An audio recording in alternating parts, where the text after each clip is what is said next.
Hello everyone, welcome back to my YouTube channel. I hope you all are fine और सबकी तैयारी बहुत अच्छी चल रही होगी। दिन की शुरुआत की थी अपनी मॉर्निंग वॉक के साथ, फिर भगवान का आशीर्वाद लिया और बोला उनसे कि आप जो परीक्षा ले रहे हो मैंने उसका फॉर्म नहीं भरा है, प्लीज़ थोड़ा अच्छे साइड में भी फोकस कर लो। फिर लाइब्रेरी आके मैंने अपना टू डू लिस्ट बनाया था, ये थे मेरे आज के टारगेट। एज़ यूजुअल सबसे पहले मैं अपनी वोकेबलरी पढ़ रही हूँ क्योंकि खाली दिमाग शैतान का घर, ऐसा कुछ नहीं है। सबसे पहले अपनी वोकेबलरी याद कर रही हूँ ताकि अच्छे से याद हो जाए, घुस जाए मेरे दिमाग में एक आध वर्ड। तो अच्छे से वोकेबलरी करने के बाद मैंने ना जो कल अपनी रानी मैम के फ्रेजल वर्ब्स किए थे ना, तो मैंने वो रफ में लिख लिए थे। तो मैंने यहाँ पे दोबारा से एक कॉपी बनाई है कि मैं अपने जो भी इंपॉर्टेंट चीज़ें हैं वो अलग से एक कॉपी में नोट डाउन करूँगी। तो मैं यहाँ पे वो फ्रेजल वर्ब याद करे हुए दोबारा लिख रही हूँ। तो मेरा रिवीजन भी हो गया, तो फिर मैंने लिख भी लिए थे। फिर उसके बाद ना जो कल की मैंने क्लास ली थी मैम की, उसी की आधी क्लास के बाद ना मैम ने उसके क्वेश्चंस कराए थे 30-40।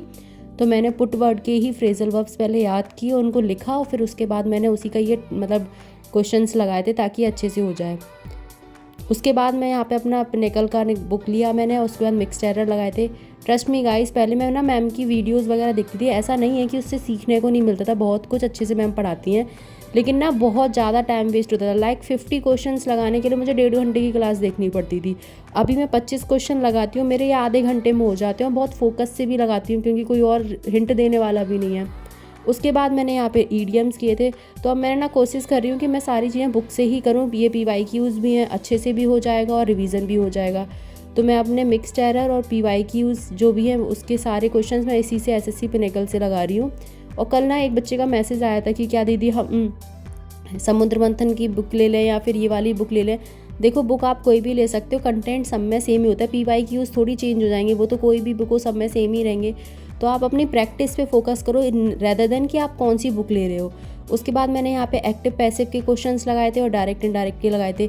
मैं अलग से ना एक रफ कॉपी पे 1 2 3 वगैरह काउंटिंग लिख के फिर मैं क्वेश्चंस लगा रही ताकि चीटिंग भी ना हो, आइडिया भी लगे कि मेरे 20 में से कितने सही गए कितने गलत गए। तो मैंने ऐसे ही किया था कि अब मैं अलग से लिख के देखूँगी क्योंकि उसमें ना नीचे फिर सोल्यूशन होता है, तो फिर ऐसे चीटिंग होने के चांसेस हो जाते हैं। तो ईमानदारी से हम टेस्ट देंगे। तो मैंने डायरेक्ट इनडायरेक्ट और एक्टिव पैसिव के 20 क्वेश्चंस लगाए थे और ये वाला एक क्वेश्चन मेरा गलत गया था एक्टिव पैसिव का, तो आप इसका आंसर बताना मुझे। उसके बाद मैं यहाँ पे क्लोज टेस्ट दे रही हूँ, वो भी मैंने इसी तरीके से किया था कि अलग रफ कॉपी में मैं आंसर्स लिखती जा रही थी ताकि मैं बाद में चेक कर सकूँ। तो मेरा इसमें से एक गलत गया था। और उसके बाद मैं यहाँ पे PQRS कर रही हूँ। गाइज़, ये वाला जो पोर्शन होता है ना इंग्लिश का, आप इसके लिए कोई ट्रिक नहीं होती ना, इसके लिए कोई वो होता है रूल्स वगैरह होते हैं। ये चीज़ें आप जितनी प्रैक्टिस करोगे ना उससे ही इम्प्रूव होगी। कल एक बच्चे का मैसेज आया था कि मेरे 60-70 पे क्वेश्चन स्टक हो गए। आप जितनी प्रैक्टिस कर पाओ इंग्लिश की, आप बिलीव मानो मैंने 2024 के एग्ज़ाम में अपना स्कोर ही प्रैक्टिस से बढ़ाया है। क्योंकि इंग्लिश का और कोई है, आप रूल्स कितने भी याद कर लो, जब तक आप उसकी प्रैक्टिस नहीं करोगे कोई फ़ायदा नहीं होना। फिर मैं यहाँ पे अपना GK सेशन स्टार्ट कर दिया था, मेरा 1 शॉट लेक्चर चल रहा है अभी। तो सर ने एटमॉस्फेयर, रॉक्स वगैरह और क्या कहते हैं लेयर्स ऑफ एटमॉस्फेयर, ये सारी चीज़ें कराई थी, ओशियन करेंट वगैरह। तो मैंने अच्छे से डिटेल में बैठ के सर का पूरा क्लास लिया। जो जो चीज़ें मुझे लग रही थी कि मेरे पास नहीं लिखी हुई है मैंने वो ली। तो बहुत ध्यान से मैं यहाँ पे अपना GK का लेक्चर ले रही हूँ सर का। कल एक बच्चे का ये भी कमेंट आया था कि दी आप स्टैटिक पोर्शन के लिए, मतलब स्टैटिक और जो ये वाला GK का पोर्शन होता है, दोनों लेके कैसे चल रहे हो। तो दोनों साथ ही लेके चलना पड़ेगा। ऐसा नहीं है कि आप सोचो कि पहले मैं स्टैटिक ख़त्म कर लूँ फिर मैं GK का ये वाला पोर्शन ख़त्म कर लूँ सब्जेक्ट वाइज वाला।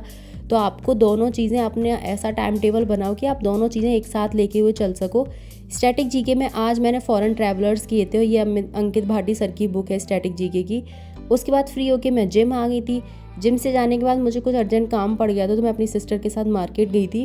और ये देखो कितना ब्यूटीफुल सा सनसेट है ना, ये मैं और मेरी बहन है। उसके बाद मैं घर आ गई थी, काफ़ी रात हो गई थी। उसके बाद मैंने घर आके अपना रीजनिंग का टेस्ट नहीं दिया था, तो मैंने 50 मार्क्स का रीजनिंग का सेक्शनल टेस्ट लगाया था। मेरे 46 आए थे। And thanks for watching.